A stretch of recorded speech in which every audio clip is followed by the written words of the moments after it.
Hi guys, welcome back to the Komokase podcast. We know it's been a little bit of a brief hiatus off of us releasing something in conversation with each other and in conversation with other people. But we have some end of the year updates that we wanted to give you guys. I feel like a lot has happened this last year, and we've been trying really, really hard to get a brick and mortar situation for ourselves set up, and we've just been really hard at work at figuring that out, doing a lot of R&D and recipe testing for our service. But since we have a little bit of a break for the end of the year here, we decided to give you guys an update and just go from there. Yeah, maybe we could do a little recap too about some of the things that we really enjoyed this year. Yeah, some of the coffees that we really enjoyed this year. Yeah, you want to start with that? We can start. Your favorite coffee? Should we do a top 5? Top 5? You had a top 5. I don't know if I... Man, these are all my babies. Yeah, okay, sure. I don't know if I have a top 5. Yeah, okay. I really liked the last seating. Manzana was really good, really grew on me. I like Sophie better, personally. Sure. I mean, both great coffees. I think Sophie was kind of what I expected out of a Panama Geisha, but Manzana was very different. The malic acid was crazy. Really nice florals too. I think it rested out a lot better than the other two. Yeah. Porton this year was really amazing. Porton was awesome. Esmeralda Porton. I preferred Buenos Aires, but we didn't serve that. It was a natural. That was on that same release. That is actually going out to our subscribers next you're month. Give them a little hello. We'll slip it. Yeah. All right. Yeah, dude. So for top lot. Who's a roaster? You want to say that? Not yet, because this is going to air out probably tomorrow if I get to edit. Oh, wow, you're fast. Yeah. The roaster is going to be a French roaster. Okay, But it will be Buenos Aires Esme for some of the top lot subscribers. Hell yeah. Okay. That's going to be the people that chose the omakase option.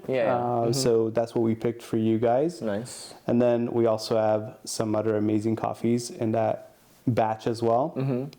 But yeah, Porton was great for me. That was like a really beautiful representation of Panama Geisha. Manzana was really good. Man, so many bangers this year. It was a good year. We had a lot of amazing coffees. I really enjoyed the Sudan hybrid and natural comparison. I think we did a sitting where it was like a comparative pour over the side by side was two. Great. Showing the difference in processing was great. What else did you like? I thought Bill's Hazme was really good. Bill's Hazme, the Trapiche was amazing. Yeah, Bill's Trapiche was really good. What else? The Alo Chilaka was really good. From Disra as well? Yeah.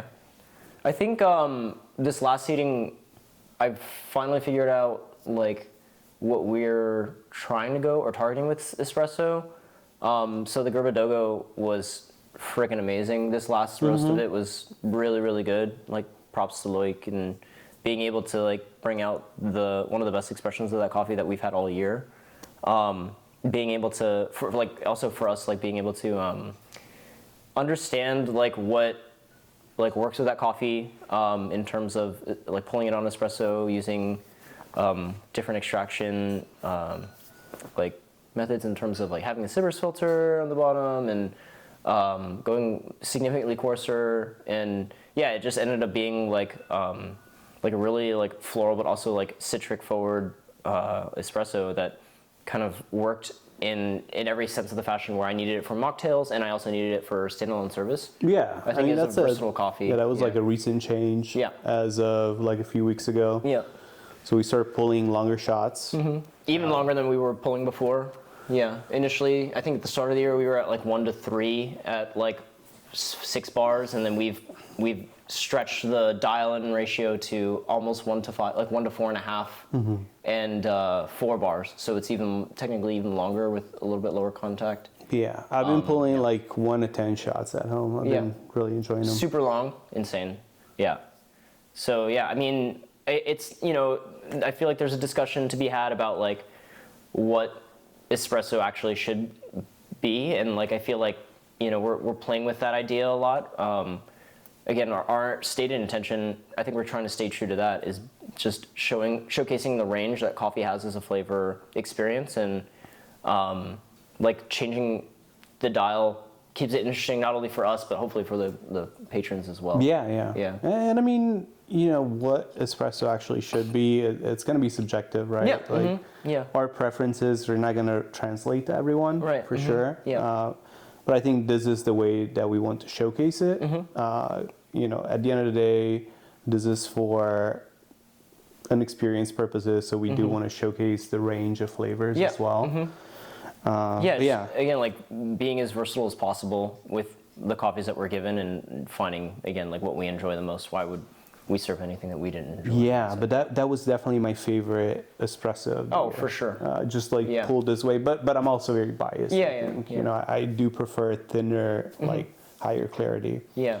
Another update, next year we're going to have our first seating of the Picky Chemist. Oh, yeah. Really We're excited. We're going to talk about that too? Okay. Yeah, we can talk about that. Yeah, sure. We don't know exactly when in February, but it's definitely going to be in February. Yeah. It really depends on when Stefan is able to roast the coffees and get them to us. But it's going to be in February. So, the reservations for February are going to go out today. People watching, it's probably yesterday. Yeah. And it's going to be a fun seating, but a lot of really cool coffees planned for next year. I think we got a chance to experiment a little more this year with different roasters and kind of get a better understanding of what we like and what we want to showcase. Well, even beyond that, we can also say that like this past year we've done like a lot of like traveling and like direct conversation with a lot of the roasters that we've worked with. So we went to Copenhagen and Paris in November, and it was a great time. I've never been to Europe before, so it was very much an eye-opening experience for me in the sense that I feel like we walked away with a newfound appreciation for like the style of service that we do and the style of service that our contemporaries and our peers are pushing for. It was just like the slow and more methodical, intentional, for sure. and like deeper insight and understanding. But that was a cool trip. It was really great. Enjoyed that trip. Yeah. The food was great on that trip. Food is awesome. The coffee was great for the most part. You want to talk about your favorite food experience?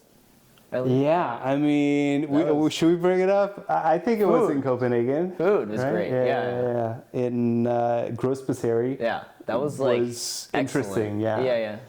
Something that I didn't experience before. There was this kind of like a greenhouse set up as a restaurant on the top floor of this building. There was like 12 on the roof, and there was like 12 seats. And outside, they were just growing a bunch of vegetables on top of this roof. Super remote, kind of like in the middle of nowhere. Yeah. And everything was farm to table. Yeah. It was crazy. Everything. It was great. Everything was super fresh, super tasty. I'm not a bread person, so like when he was just like telling me about like Copenhagen, it was like, oh, like the bread here is amazing though. I was like, how can bread be? I will say it was probably the best bread that I've ever had. For sure. Like in both at Grow and at Lille. Lille was on another level. I loved Grow as like a dining experience, but Lille's bread quality was absolutely insane. Yeah, I think if you're in Copenhagen, would highly recommend both of those places. And the butter, like the cultured butter was. But I think crazy. We figured that the dairy. The dairy's just quality different. of the dairy was. We had some of the most amazing flat whites in Copenhagen. Just super luscious. Yeah. And not overwhelming the coffee in that sense either. Like the dial for the coffee was definitely geared towards the texture and the quality of the milk, I think. But yeah, it was great. I think Copenhagen was great. But Paris as well, friggin' awesome. Motors, Clover, background, like Tanat, all of these places. Substance. Tiba, Substance. Yeah. Substance, dude, Joachim. Yeah. I mean, Paris was super cool. The food was great. The coffee was great. Yeah. Really enjoyed my time there. Yeah. So I can't wait to, experience more like traveling and understanding like what other coffee service folks in the rest of the world have to offer. I mean, like we've both been to Tokyo and we've seen the coffee scene there. You've been at Taipei. You tell me that Taipei is like amazing, and I have to check it out. I do love the coffee scene at Taipei. I do think that so far Paris just kind of resonates with me more. Sure. With what I enjoy. But this is not to say that some of the other places I didn't enjoy as much. Right. Yeah. I just kind of take it as face value for what it is, and they've all been great. Yeah. Taipei was one of my favorite destinations. Amazing.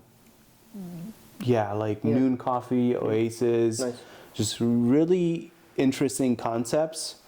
Moonshine, kind of like is doing what we kind of like stated that we want to do once we have a brick and mortar in terms of like cocktails, but also have like a really solid coffee program where coffee is the core program. But I do really love Taipei. If we could get a brick and mortar running next year, we should definitely do that trip. I think it would be cool. Yeah. Any travel plans for you guys like in the future, or like what are you thinking about? Because we're going to New York. We're going to New York.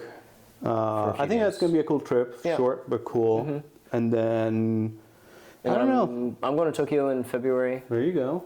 And then we have World of Coffee in San Diego that we're looking forward to.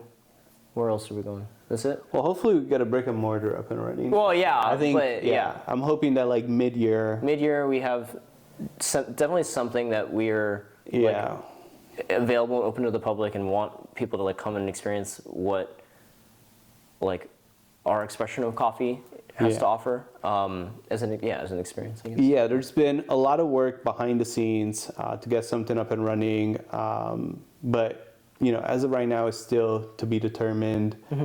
But hopefully, in the coming months, we could get something concrete on paper and nail down to hopefully realize it. Yeah, definitely. Yeah, but outside of that, what are you most looking forward to next year? Outside of the travel and the brick and mortar, I think in terms of the people that we've gotten to meet, everybody has such a unique like perspective on how coffee has like touched their lives, and I feel like investigating that more has been more exciting to me recently, I think, because everybody, like we all share the love of coffee, like that's why we're all doing this thing. And I think a big part of it for me has been like, I don't want to ignore, the stories of all of the people that the many hands that coffee goes through. And we've met a lot of producers recently actually. And that's like in part because of like the cuppings that we do with Mitchell, but also the producers that come visit us at Coma. It's been really interesting to talk to them and understand their perspective on the volatility, I think, of the coffee market, the specialty coffee market. And I've been very, very grateful to have them share their experiences with us so that we have better understanding and context for when we do like, try and explain these things to our patrons when they come in, because it gives them more context and value and makes them more willing to like engage with what we're putting in front of them, right? So I think like an origin trip will be definitely cool to do, to kind of understand at a deeper level some of these processing methods, drying techniques, etc. We also got a chance to meet Lance from Say. He's done a lot of work over at like Cavamindi for like the separation lots. That was like one of my personal favorites. From Say, this year was great. This past year, his Kenyan mojito from Say was absolutely amazing. Also him telling us about the Lost Origin project and understanding like why they're doing what they're doing, and the flavor profiles that are coming out of that coffee. That was insane. Is that probably one of your top 5, no? Or for which one? Lost Origin. Lost Origin was like, when we had it here, we had like an incredible brew. It was like a collaborative effort between Joel and like a bunch of other people here, and the brew was just like incredible. Even though it was like a yeast inoculated coffee, it didn't really translate to that kind of like yeasty, bready flavor that you normally get. That like overtakes the coffee. Yeah, it was really, really good. Super lychee forward and like super intense malic acidity. I wasn't there, so whatever. It's fine.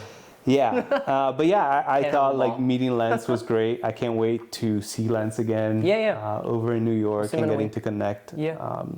With some of the people over in the East Coast. Definitely, yeah. So yeah, that's definitely something that I really valued this past year. Some of the connections that we've been able to make, but also, bettering our craft in a sense. Yeah, it helps us focus a lot because, like, we can only obviously like we want to make things that we enjoy, but we hope that like our peers also enjoy them and like resonate with what we're putting out in the world too, right? So that's a big part of it for me. And I think it's also been super useful to understand, what everybody else is making around the globe. Right. That's putting them at like a top tier level, right? Right. And understanding where, in our mind, where we place on that scale as well. Yeah. But yeah, I thought that was great. I'm definitely looking forward to more of that this year. I know like an Origin trip has always been at the top of my mind for a while. And yeah, I'd love to meet some of these producers. Maybe we could start small. I know the folks over at Fringe like invited us. That would be cool. Yeah. And then, It'd be sick. maybe we could connect with like Pepe or someone to do something Well, fun. Like in Alejandra Ecuador. invited us to hang out with them, and we have friends everywhere now. Literally. I mean, great. I love Panama, so that would be a great trip. But it's also getting like played out. I think like. Yeah. I mean, I'm inspired because we have friends going to Panama soon. Sure. To do exactly what we're talking about, like just understand the line of production and like how everything goes from like crop to cup. Yeah, I mean that's right? an Like, easy the trip full- for us. Yeah, I mean, I wouldn't say like I don't want to make it look like it's just an easy trip. I think like I want to understand, at least on a foundational level, of like why people are making the decisions that they are, and like how that translates into the profile of each cup. Like that's something that I feel like isn't. Yeah, I'm just trying to be like as respectful as possible to like what the work that's being put into all this. Oh, for sure. I mean, Panama is always been like at the top of my list because a lot of the coffees that I at the very least enjoy the most are coming from Panama. Right. And yeah, like I'm sure their processing methods are like top tier. Yeah, right. So I don't doubt that at all, but I do think that is the first place that comes to mind for most people. So it would be cool to see some of the things that are going on outside of Panama as well. Right. But yeah, I think an Origin trip will be really cool before we open the shop, hopefully. World of Coffee. Yep. Yeah, maybe competing again will be fun. Yeah. We'll see what happens with that. Hopefully that looks interesting for the next year. I think the SCA is getting stuff rolling, so hopefully that pans out for us and we're able to send you over. Yeah, Good time. send me over. Yeah, get him out there, Yeah. A lot of the things that are going on right now seems like it's more on the East Coast. I don't think we really have much advocacy on the West Coast. Yeah. But we'll see. I mean, there's plenty of things that we can figure out from there. Yeah. Yeah. Very hopeful. Yeah. I think that's the big part of it right now. For sure. Yeah. Anything else you're excited for next year? Yeah. I mean, I think like the next 3 sittings are gonna be amazing. I'm excited for the Picky Chemist. Yep. We got like a banging lineup. We pretty much bought 90% of the coffees that were on the menu, and it's gonna be just like the Picky Chemist, which we never thought it would happen, just due to the lot selection and the quantity. Right. So we were able to work with Stefan, and it's going to be a 100% TPC lineup, which super stoked about the next Datura. That's going to be great. We have Carmen, then we also had like a beautiful Sudan hybrid washed, and then we're bringing back Tamir Tadesse Alo Mosto, and then we have Hydrangea. We have another Esme. We have Cabana. Yeah, Cabana, and then we have El Abraje, washed geisha. That was one of my favorites from this year. Yeah. Super expressive, like very malic acids forward, and I'm excited to serve it again. I believe that's their new harvest. Were you in Jansen? lemon tea. Were we doing the ginseng? Which one? No, he released that after I bought. Oh shoot. Okay. Yeah. Okay. And yeah, I'm just excited to brew some of these coffees, understand how we can improve some of the brews in store to fully extrapolate what we want out of these coffees. Yeah. And just like improve overall. Yeah. I think again, like it'll be some time still, but we're here for it and we're ready for like all the work that's gonna come, and it'll be a good time. I'm excited. Yeah, and I think I'm hoping that we can commit to just like a more regular schedule. Yeah.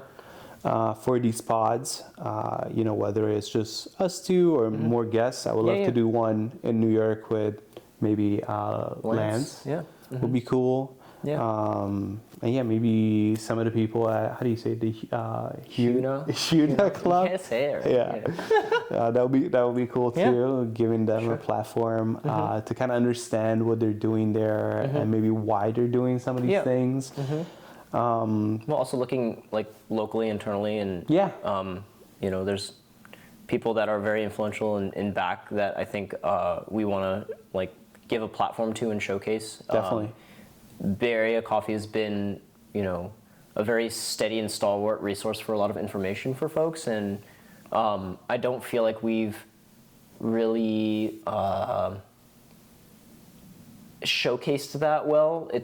I mean, from what I've gathered, some people feel like it's a little bit gatekept in the sense that you have to be here locally to understand some of the things that are going on.